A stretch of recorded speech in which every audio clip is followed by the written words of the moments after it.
கிறிஸ்துவுக்குள் அன்பானவர்களே, இன்றைய தியானத்திற்கு நாம் எடுத்துக்கொண்ட வேத பகுதி சங்கீதம் 29:11 முன்பகுதி. கர்த்தர் தமது ஜனத்திற்கு பலன் கொடுப்பார்.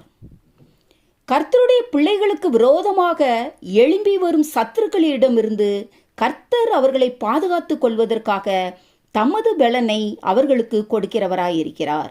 எகிப்தின் ராஜா மருத்துவச்சிகளிடம் எபிரிய ஸ்திரீகளின் வயிற்றில் இருக்கும் ஆண் பிள்ளைகளை கற்பத்திலே கொன்று போட வேண்டுமென்று ஆலோசனை சொல்லுகிறான்.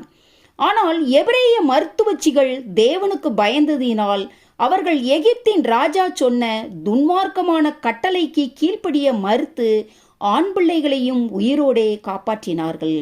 அப்போது ராஜா மருத்துவச்சிகளிடம், நீங்கள் ஆண் பிள்ளைகளை உயிரோடே காப்பாற்றுகிற காரியம் என்ன என்று கேட்கிறான். அதற்கு மருத்துவச்சிகள், எபிரேய ஸ்திரீகள் எகிப்திய ஸ்திரீகளைப் போல் அல்ல, அவர்கள் நல்ல பலம் உள்ளவர்கள் என்று சொல்லுவதை யாத்ராகமம் 1:18-19 பார்க்கிறோம். காரணம், தேவன் தம்முடைய ஜனங்களுக்கு பலனையும் சத்துவத்தையும் அருளுகிறவர் என்று சங்கீதம் 68:35 சொல்லுகிறது. இனி கர்த்தர் நமக்கு அளிக்கும் பலன் எப்படிப்பட்டது என்றும் எதற்காக நமக்கு பலன் கொடுக்கிறார் என்றும் பார்ப்போம். முதலாவதாக, நாம் இழந்ததை திரும்ப பெற்றுக்கொள்ளத்தக்க பலன் கொடுப்பார்.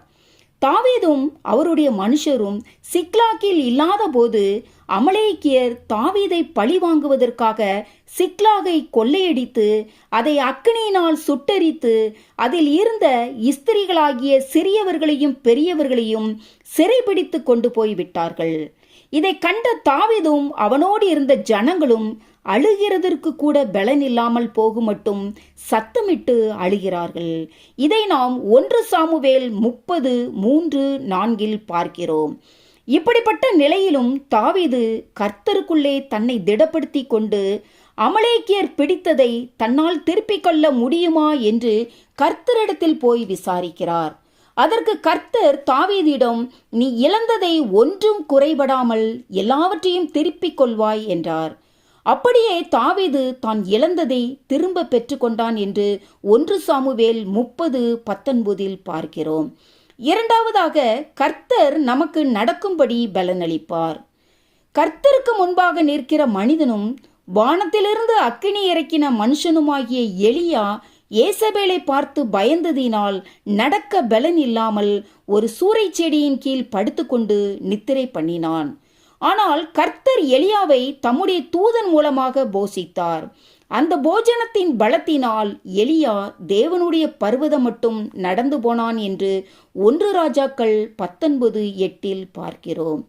மூன்றாவதாக, கர்த்தர் நமக்கு நிற்கும்படி பலன் தருவார். யோசபாத் ராஜா எதிரியை எதிர்த்து நிற்க பலன் இல்லை என்றும் என்ன செய்ய வேண்டும் என்று தெரியலை என்றும் ஜெபிக்கிறார். இதை நாம் 2 நாளாகமம் 20:12 பார்க்கிறோம். அப்போது கர்த்தர் அவனுக்கு போராட பலனை தந்து அவனுடைய சேனைக்கு சத்துருக்கள் மீது ஜெயத்தை தந்தார். இதை நாம் 2 நாளாகமம் 20:22-25 பார்க்கிறோம். எனக்கு அன்பானவர்களே, நாம் இழந்ததை திரும்ப பெற்றுக்கொள்ளவும் சத்ருவுக்கு பயப்படாமல் நடக்கவும் சத்ருவை எதிர்த்து நின்று போராடவும் தேவன் தாமே தம்முடைய பலனை நமக்கு அளிக்க வல்லவராயிருக்கிறார். ஆமேன். அல்லேலூயா.